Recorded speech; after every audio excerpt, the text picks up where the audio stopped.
Yan na nga ang problema sa administration na ito, na laging pinagtatakpan yung mga kanilang gang.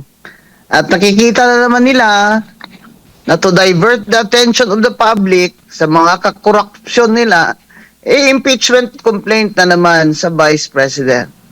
Kaya, I'm sure, ngayon yung mga kasalanan nila nung nakaraan na natalo sila sa Supreme Court, I'm sure, syempre, i-correct na nila ngayon. Mag-due process na sila. Kaya, tingnan lang natin kung anong ebidensya naman po ang kanilang ilalatag dyan at kung ano na ang may pagbabago ba talaga sa pag-iisip at pamulitika dyan sa House of Representatives, makikita natin dito sa impeachment. At remember that we are 3 years away from a national election.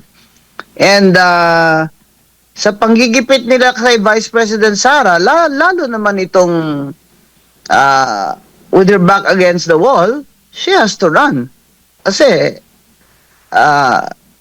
she is feeling already persecuted. So, let's see kung anong ebidensya nila. Pero, mga kababayan, dinidistract tayo ng BBM administration.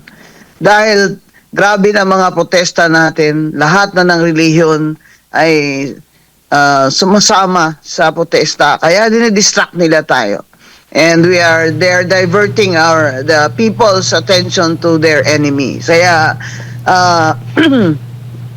huwag po din ninyong tigilan ang protesta laban sa massive corruption at poverty under the administration of Bongbong Marcos.